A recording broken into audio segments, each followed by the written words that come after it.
Hello दोस्तों। हम लोग PYQ सीरीज़ कर रहे हैं जो कि PCS एग्ज़ाम्स में पूछे जा चुके हैं। ये 65th BPSC का पेपर है। 2018 में पेपर हुआ था, 16 दिसंबर 2018 को। और ये विभिन्न PCS में पूछे भी जा सकते हैं और जनरल कंपटीशन के लिए भी काफ़ी महत्वपूर्ण रहेंगे, या फिर BPSC के थ्रू जो टीचर्स का एग्ज़ाम लिया जाता है, या फिर अन्य स्टेट में भी जो टीचर्स के एग्ज़ाम लिए जाते हैं उसके लिए भी महत्वपूर्ण रहेंगे, या फिर किसी भी एग्ज़ाम्स में जहाँ के सामान्य अध्ययन से क्वेश्चन पूछे जाते हैं उनके लिए भी काफ़ी महत्वपूर्ण सेशन रहेगा। ठीक है, हम लोग सेक्शन वाइज भी कर रहे हैं, जैसे अलग अलग हिस्ट्री का, ज्योग्राफी का, या फिर अन्य सब्जेक्ट का भी करेंगे। और फुल लेंथ क्वेश्चन पेपर भी करेंगे। ठीक है, BPSC का और UP PCS का अलग से, ठीक है, जो कि कर रहे हैं। जो विभिन्न ईयरली मतलब कि जो 64 65 ऐसे करके पूछे गए हैं उन सब का करेंगे, और UP PCS का भी करेंगे, जो कि आगे आने वाले किसी भी पेपर के लिए इम्पोर्टेंट रहेंगे। ठीक है, चलिए स्टार्ट करते हैं। भारत में पशुपालन एवं कृषि के प्राचीनतम साक्ष्य प्राप्त हुए हैं। तो भारत में पशुपालन एवं कृषि के प्राचीनतम साक्ष्य प्राप्त हुए हैं कहाँ से? तो मेहरगढ़ से प्राप्त हुए हैं। भारत में पशुपालन एवं कृषि के प्राचीनतम साक्ष्य कहाँ से? तो मेहरगढ़ से प्राप्त हुए हैं। डी आंसर होगा। भारत में पशुपालन एवं कृषि के प्राचीनतम साक्ष्य पाकिस्तान के बलूचिस्तान प्रांत में बोलन दर्रे के समीप स्थित मेहरगढ़ से प्राप्त हुए हैं। मेहरगढ़ से गेहूं के 3 एवं जौ के 2 किस्मों की खेती के संकेत मिले हैं। मेहरगढ़ से 8000 से 6000 ईस्वी पूर्व के जौ और गेहूं की खेती के साथ पशुपालन, भेड़ और बकरी के साक्ष्य भी प्राप्त हुए हैं। ठीक है, मेहरगढ़ पुरातात्विक दृष्टि से एक महत्वपूर्ण स्थान है तथा यहाँ से नवपाषाण काल के अनेक अवशेष प्राप्त हुए हैं। इस स्थल से सिंधु सभ्यता की उत्पत्ति व विकास पर भी प्रकाश पड़ता है। इस स्थल से हड़प्पा जैसे ईंटों से बने घर मिले हैं और लगभग 6500 ईस्वी पूर्व तक मेहरगढ़ वाली हड़प्पा जैसे औजार एवं बर्तन भी बनने लगे थे। ठीक है, मतलब कि यहाँ पे भारत में पशुपालन एवं कृषि के प्राचीनतम साक्ष्य कहाँ से प्राप्त हुए हैं? तो कृषि और पशुपालन के प्राचीनतम तो मेहरगढ़ से। ध्यान रखेंगे, काफ़ी बार पूछे जाते हैं, रिपीट भी होते रहते हैं। सुवर्ण भूमि का वह राजा कौन था जिसने नालंदा में एक बौद्ध विहार की स्थापना की तथा उसके रख रखाव हेतु अपने दूत द्वारा देवपाल से 5 गांव दान में देने के लिए प्रार्थना की थी? तो वो था बालपुत्र देव। ठीक है, सुवर्ण भूमि का वह राजा कौन था? तो बालपुत्र देव था, जिसने नालंदा में एक बौद्ध विहार की स्थापना की तथा उसके रख रखाव हेतु अपने दूत द्वारा देवपाल से 5 गांव दान में देने के लिए प्रार्थना की थी बालपुत्र देव ने। सी आंसर हो जाएगा। बंगाल के पाल वंशीय शासक देवपाल 810 से 850 ईस्वी ने सुमात्रा और जावा के शैलेंद्र वंशीय शासक बालपुत्र देव द्वारा बनाए गए बौद्ध विहार के अनुरक्षण के लिए 5 गांव अनुदान में प्रदान किया था। ठीक है, देवपाल ने, पाल वंशीय शासक देवपाल ने सुमात्रा और जावा के शैलेंद्र वंशीय शासक बालपुत्र देव द्वारा बनाए गए बौद्ध विहार के अनुरक्षण के लिए 5 गांव अनुदान में प्रदान किए। उल्लेखनीय है कि देवपाल बौद्ध धर्म का संरक्षक था। उसकी राजकीय शक्ति का वर्णन अरब यात्री सुलेमान ने किया है। ठीक है, ध्यान रखेंगे। तो ये था बालपुत्र देव, जिन्होंने 5 गांव दान में दिए थे। नेक्स्ट क्वेश्चन देखते हैं। पेरिप्लस ऑफ द एरिथ्रियन सी किसने लिखी थी? तो पेरिप्लस ऑफ द एरिथ्रियन सी किसने लिखी थी? टेसियस, प्लिनी, टॉलेमी, स्ट्रेबो। तो इनमें से किसी ने नहीं। ठीक है, ये अज्ञात लेखक था, तो उपयुक्त में से कोई नहीं हो जाएगा।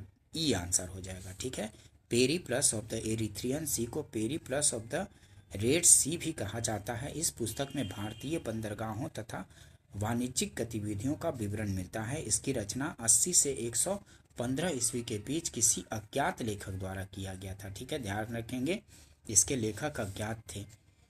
जिसकी रचना 80 से 115 ईस्वी के बीच हुई थी। कौन सी? तो Periplus of the Erythraean Sea. Next question देखते हैं, इनमें से किसने सर्वप्रथम व्यापक पैमाने पर स्वर्ण मुद्रा का प्रचलन किया? तो इनमें से किसने व्यापक पैमाने पर स्वर्ण मुद्रा का प्रचलन किया था? तो वो था वीम कन्फ्यूशस था। ई सी आंसर होगा। ठीक है, इनमें से किसने सर्वप्रथम व्यापक पैमाने पर स्वर्ण मुद्रा का प्रचलन किया था? तो वो था वीम कन्फ्यूशस। सी आंसर हो जाएगा।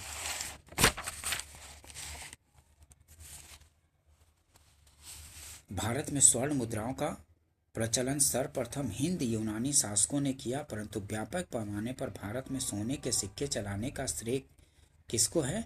तो शक कुषाण शासकों को दिया जाता है। भीम कन्फ्यूशस द्वितीय पहला शासक था जिसने सर्वप्रथम सोने के सिक्के चलाए।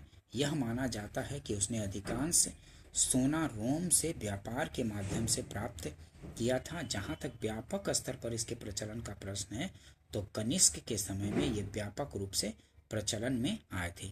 ठीक है, भीम कन्फ्यूशस द्वारा इसमें आयोग द्वारा आंसर दिया गया था, ध्यान रखेंगे।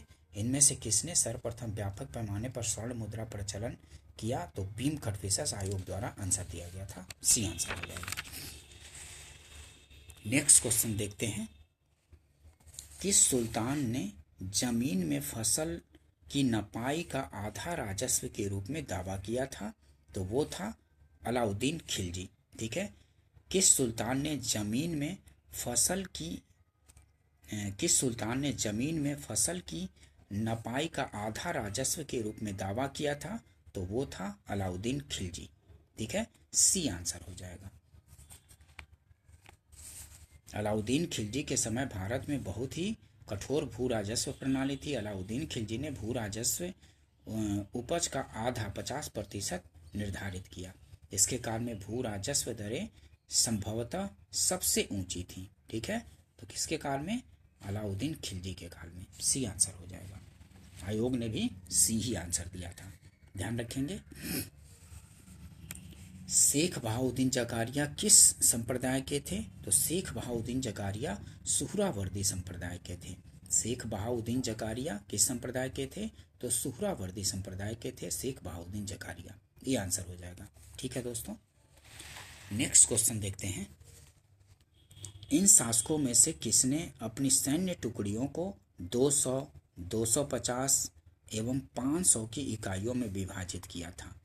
तो बहलोल लोदी, सिकंदर शाह, शेर शाह, इस्लाम शाह। तो इनमें से कोई भी नहीं होगा। ठीक है, उपयुक्त में से कोई नहीं, तो ई आंसर हो जाएगा। ठीक है, ध्यान रखेंगे।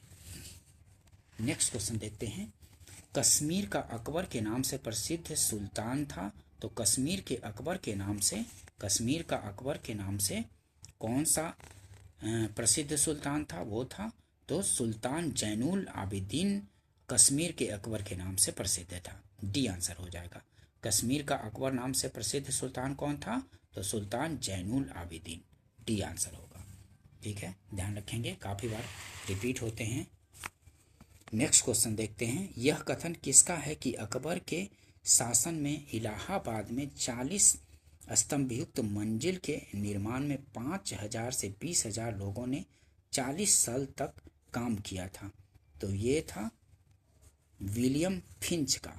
ठीक है, यह कथन किसका है कि अकबर के शासन में इलाहाबाद में 40 स्तंभयुक्त मंजिल के निर्माण में 5000 से 20,000 लोगों ने 40 साल तक काम किया था? तो यह कथन है विलियम फिंच का। सी आंसर हो जाएगा।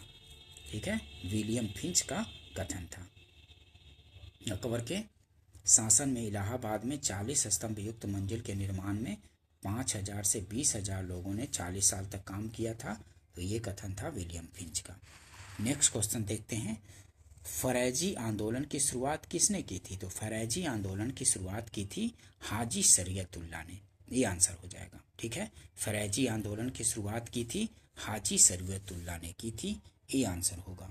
नेक्स्ट क्वेश्चन देखते हैं, निम्नलिखित में से कौन सा ईस्ट इंडिया कंपनी के सिपाहियों को विद्रोही बनाने का कारण नहीं था? तो अधिकारियों की अक्षमता ये विद्रोही सिपाहियों को विद्रोही बनाने का कारण नहीं था। अधिकारियों की अक्षमता ये कारण नहीं था। डी आंसर हो जाएगा। ठीक है, निम्नलिखित में से कौन सा ईस्ट इंडिया कंपनी के सिपाहियों को विद्रोही बनाने का कारण नहीं था? तो इनमें से डी, अधिकारियों की अक्षमता नहीं था। ईसाई धर्म फैलाने के लिए कंपनी के अधिकारियों के प्रयास, ईसाई धर्म फैलाने के लिए कंपनी के अधिकारियों के प्रयास ये थी विद्रोही बनाने का। जहाज पर यात्रा करने के लिए सिपाहियों को आदेश देना ये भी विद्रोही बनाने का कारण था। भत्ते की रोकथाम ये भी था, लेकिन अधिकारियों की अक्षमता नहीं था। ध्यान रखेंगे, ईस्ट इंडिया कंपनी के सिपाहियों को विद्रोही बनाने का कारण नहीं था, तो अधिकारियों की अक्षमता ये कारण नहीं था। डी आंसर होगा। ध्यान रखेंगे। नेक्स्ट क्वेश्चन देखते हैं। 1875 के दक्कन के दंगों का तात्कालिक कारण क्या था?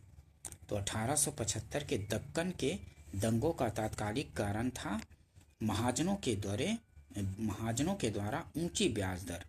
ठीक है, 1875 के दक्कन के दंगों का तात्कालिक कारण था महाजनों के द्वारा ऊंची ब्याज दर लेना।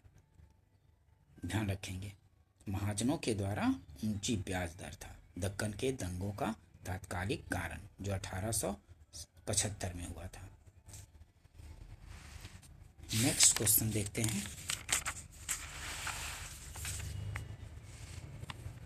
मुगल बादशाह बहादुर शाह जफर के बारे में कहा जाता था कि उसके साम्राज्य की सीमा थी, तो कहाँ तक थी? उसके साम्राज्य की सीमा ई आंसर हो जाएगा। इनमें उपयुक्त में से कोई नहीं। ठीक है, मुगल बादशाह बहादुर शाह जफर के बारे में कहा जाता था कि उसके साम्राज्य की सीमा थी, तो ई आंसर हो जाएगा। उपयुक्त में से कोई नहीं। मुगल बादशाह बहादुर शाह जफर के बारे में कहा जाता था कि उसके साम्राज्य की सीमा दिल्ली से पालम तक ही थी। ठीक है, वास्तव में भारत में ईस्ट इंडिया कंपनी के शासन के बाद बहादुर शाह जफर नाम मात्र का शासक रह गया था, जिसको 1875 के विद्रोह के बाद रंगून म्यांमार निर्वासित कर दिया गया था। विकल्प ए में चांदनी चौक से पालम दिया गया है, चांदनी चौक से पालम, लेकिन बोला गया था दिल्ली से पालम तक ही सीमित है बादशाह जफर का साम्राज्य। अतः तथ्यात्मक विरोधाभास को देखते हुए बिहार लोकसभा आयोग ने इस प्रश्न को हटा दिया था। ठीक है, इसको हटा दिया था। इसमें ऑप्शन में चांदनी चौक से पालम दिया गया है, लेकिन बहादुर शाह जफर के बारे में कहा जाता था कि उसके साम्राज्य की सीमा दिल्ली से पालम तक ही थी। ध्यान रखेंगे। नेक्स्ट क्वेश्चन देखते हैं। इनमें से किसने अंग्रेजी ईस्ट इंडिया कंपनी के कंट्रोल के खिलाफ बगावत नहीं की थी? तो हैदराबाद का जो निजाम था उसने अंग्रेजी ईस्ट इंडिया कंपनी के कंट्रोल के खिलाफ बगावत नहीं की थी। बी आंसर हो जाएगा। इनमें से किसने अंग्रेजी ईस्ट इंडिया कंपनी के कंट्रोल के खिलाफ बगावत नहीं की? तो हैदराबाद का निजाम जो था उसने ईस्ट इंडिया कंपनी के कंट्रोल के खिलाफ बगावत नहीं की थी। ध्यान रखेंगे। रिपीट होते हैं क्वेश्चन। नेक्स्ट क्वेश्चन देखते हैं। पुस्तक poverty and un British rule in India किसने लिखी थी? तो आप लोग को अच्छे से पता है कि दादा भाई नौरोजी ने लिखी थी पुस्तक poverty and un British rule in India. दादा भाई नौरोजी ने लिखी थी। ठीक है, बी आंसर हो जाएगा। ठीक है, काफ़ी बार रिपीट होता है, इसको ध्यान रखेंगे।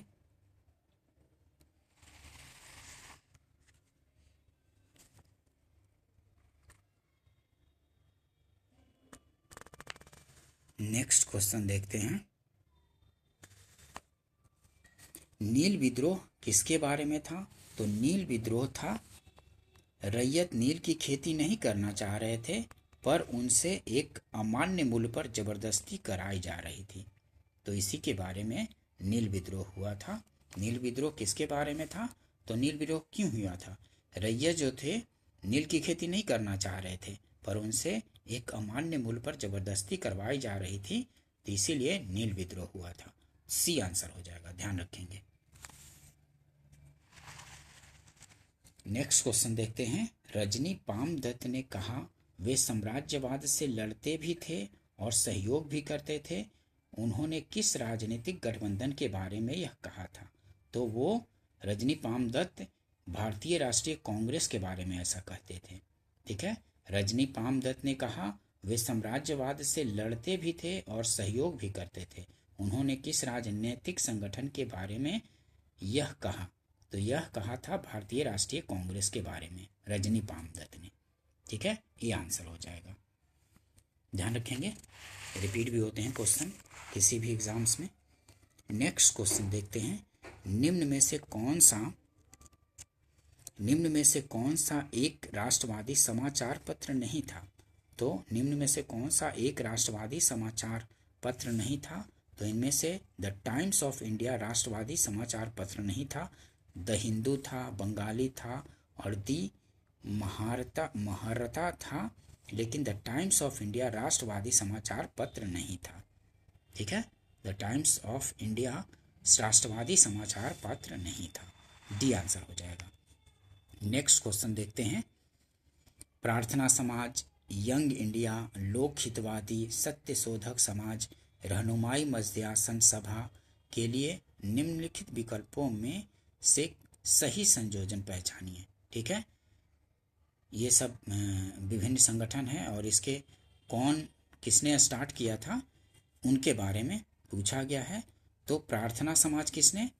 तो आत्माराम पांडुरंग, बी आंसर हो जाएगा। प्रार्थना समाज आत्माराम पांडुरंग। यंग इंडिया किसने? तो मोहनदास करमचंद गांधी। लोक हितवादी तो गोपाल हरि देशमुख।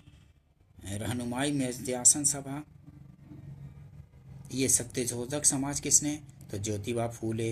रहनुमाई मजदयासन सभा तो नौरोजी फरदौनजी। तो बी आंसर हो जाएगा। ठीक है, बी आंसर हो जाएगा।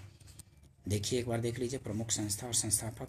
प्रार्थना समाज आत्माराम पांडुरंग, यंग इंडिया मोहनदास करमचंद गांधी, एक बार रिपीट होते हैं, यंग इंडिया मोहनदास करमचंद गांधी का, प्रार्थना समाज आत्माराम पांडुरंग, लोक हितवादी गोपाल हरि देशमुख का है, सत्यशोधक समाज ज्योतिबा फूले का है, रहनुमाई मजदयासन सभा नौरोजी फरदौनजी का है।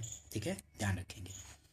नीचे दिए गए, नेक्स्ट क्वेश्चन देखते हैं। नीचे दिए गए विकल्पों में से राष्ट्रवादी समाचार पत्रों द हिंदू, केसरी, बंगाली, हिंदुस्तानी, सुधारक के संपादकों के नामों का सही संयोजन ज्ञात कीजिए।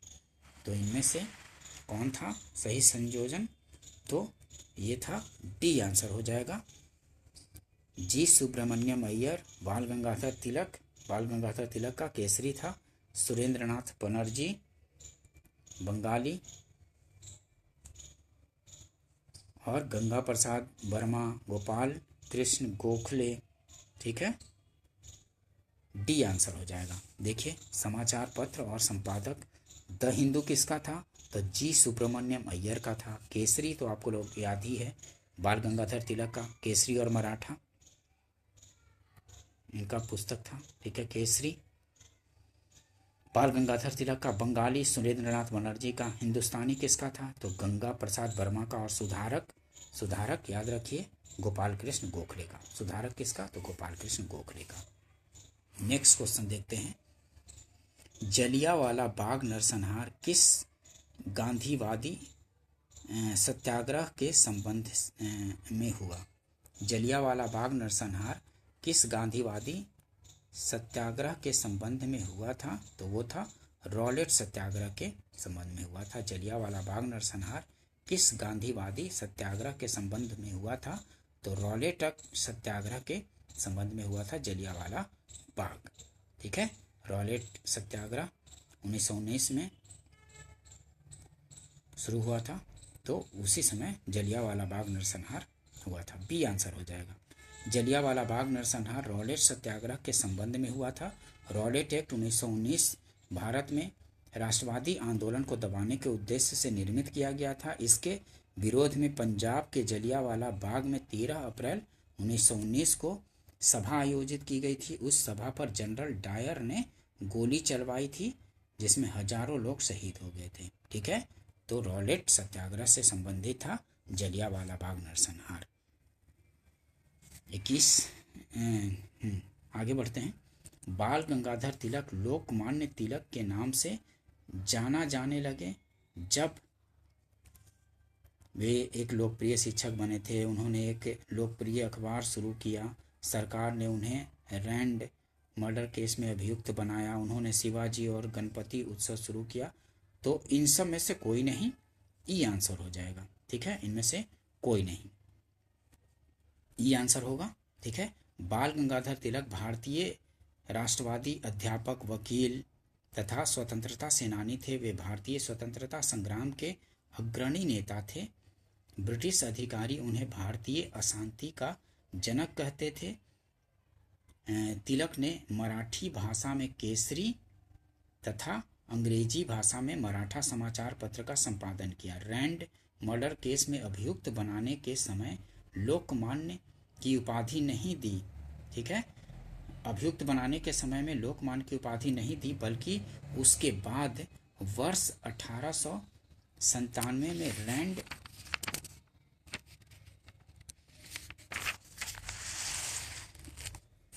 एमहर्स्ट की हत्या के बाद चले मुकदमे के दौरान दी गई थी। ठीक है, रैंड एमहर्स्ट की हत्या हो गई थी, तो उसके बाद जो मुकदमा चलाया गया था तब उनको लोकमान्य तिलक की उपाधि दी गई थी, बाल गंगाधर तिलक को। तो इसीलिए ई आंसर हो जाएगा। ठीक है, रैंड हत्या के समर्थन करने के कारण तिलक को 18 महीने की जेल हुई थी।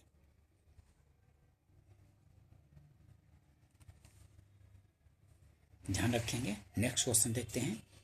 1929 के कांग्रेस अधिवेशन में पूर्ण स्वराज का पताका किसने उठाया? तो वो थे पंडित जवाहरलाल नेहरू। 1929 के कांग्रेस अधिवेशन में पूर्ण स्वराज का पताका किसने उठाया था? तो वो थे पंडित जवाहरलाल नेहरू। बी आंसर हो जाएगा। पूर्ण स्वराज का प्रस्ताव लाहौर अधिवेशन 1929 में जो हुआ था, इस अधिवेशन की अध्यक्षता जवाहरलाल नेहरू ने की थी। इसी अधिवेशन में 26 जनवरी 1930 को प्रथम स्वाधीनता दिवस के रूप में मनाने का निश्चय किया गया था। ध्यान रखेंगे, ये क्वेश्चन पूछे जाते हैं। लाहौर अधिवेशन में नेहरू समिति की रिपोर्ट को निरस्त घोषित किया गया। ठीक है, तथा सविनय अवज्ञा आंदोलन करने की घोषणा भी की गई। लाहौर कांग्रेस अधिवेशन में पारित पूर्ण स्वराज्य के प्रस्ताव के अनुसार कांग्रेस के संविधान में स्वराज का अर्थ पूर्ण स्वतंत्रता या पूर्ण स्वराज होगा। ठीक है, यही जो 1929 में लाहौर अधिवेशन जो हुआ था, यहीं से पूर्ण स्वतंत्रता का मांग होने लगा था, पूर्ण स्वतंत्रता या पूर्ण स्वराज की मांग। इसे ही अब राष्ट्रीय आंदोलन का लक्ष्य निर्धारित किया गया।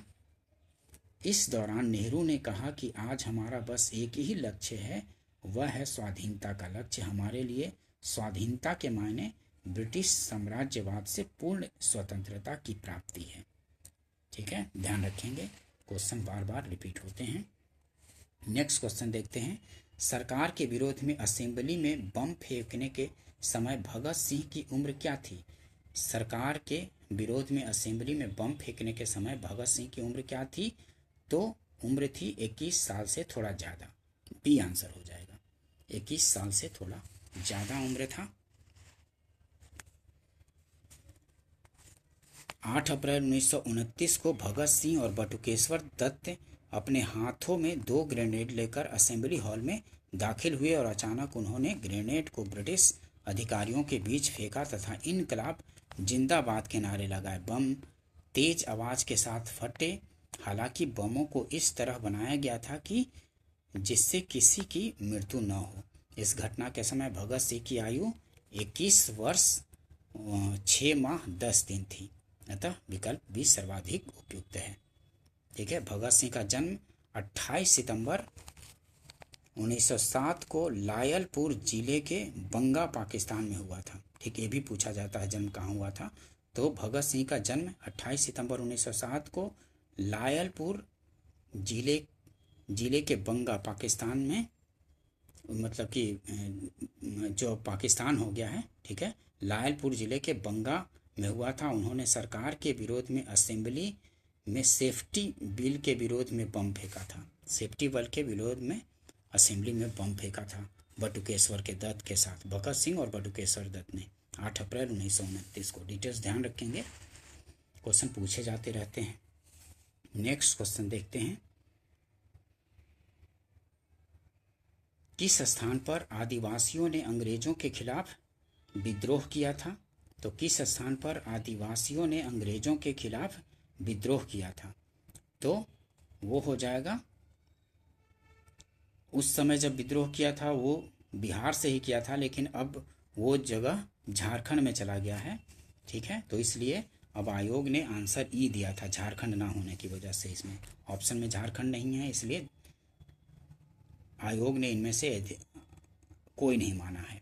बिहार, सिंध, पंजाब, काठियावाड़। देखिए, आदिवासियों के मुंडा विद्रोह बिरसा मुंडा के नेतृत्व में और संथाल विद्रोह दोनों ही बिहार के संथाल परगना अब झारखंड में हुए। ठीक है, अब ये झारखंड में चला गया है ये दोनों जगह। उल्लेखनीय है कि बिहार अब झारखंड में आदिवासियों ने 18वीं सदी से लेकर 20वीं सदी तक बिरसा मुंडा के नेतृत्व में विद्रोह प्रारंभ किया था। यह जनजातियों द्वारा सबसे सशक्त प्रारंभिक विद्रोह था। इसमें हजारों आदिवासी शहीद हुए। इस विद्रोह को उलगुलान के नाम से भी जाना जाता है। उल्लेखनीय है कि विकल्प में झारखंड का उल्लेख न होने के कारण आयोग ने संशोधित उत्तर कुंजी में इस प्रश्न का उत्तर ई माना है। ठीक है, क्योंकि पहले ये सब एरिया बिहार में ही था। आदिवासियों के मुंडा विद्रोह बिरसा मुंडा के नेतृत्व में और संथाल विद्रोह दोनों ही बिहार के संथाल परगना अब झारखंड में है, इसलिए अब झारखंड में चला गया है, इसलिए आयोग ने भी ई आंसर दिया, झारखंड ना ऑप्शन होने में, इस वजह से। नेक्स्ट क्वेश्चन देखते हैं, तत्कालीन बिहार में ही था लेकिन अब वो झारखंड में है, तो बिहार पीसीएस ने इसको ई आंसर दिया था। नेक्स्ट क्वेश्चन देखते हैं, निम्न में से कौन सा एक स्थल रुद्ध देश है? तो इनमें से हंगरी जो है स्थल रुद्ध देश है। Belgium, Romania, Ukraine, Hungary. Hungary में हंगरी जो है लैंड लॉक्ड कंट्री है। बी आंसर हो जाएगा। ठीक है, ध्यान रखेंगे। नेक्स्ट क्वेश्चन देखते हैं, निम्न में से कौन सा द्वीप क्षेत्रफल में सबसे बड़ा है? तो इनमें से सबसे बड़ा कौन है? इनमें से बोर्नियो, ग्रेट ब्रिटेन, मेडागास्कर और सुमात्रा में इनमें दिए गए विकल्पों में बोर्नियो सबसे बड़ा हो जाएगा। ऐसे सबसे बड़ा कौन सा है? तो ऐसे सबसे बड़ा द्वीप ग्रीनलैंड है ना, उसके बाद न्यू गिनी, उसके बाद बोर्नियो। तो लेकिन इसमें ऑप्शन में बोर्नियो और ये सब दिया गया है, तो बोर्नियो इनमें सबसे बड़ा द्वीप है। ठीक है, ए आंसर हो जाएगा, ध्यान रखेंगे।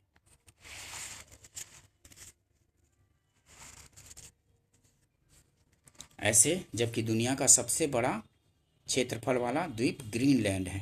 ठीक है, लेकिन विकल्प में बोर्नियो हो जाएगा। ठीक है, विकल्प के अनुसार। निम्न में से किस क्षेत्रफल में भूमध्य सागरीय जलवायु प्रचलित नहीं है? तो इनमें से पम्पास में भूमध्य सागरीय जलवायु प्रचलित नहीं है।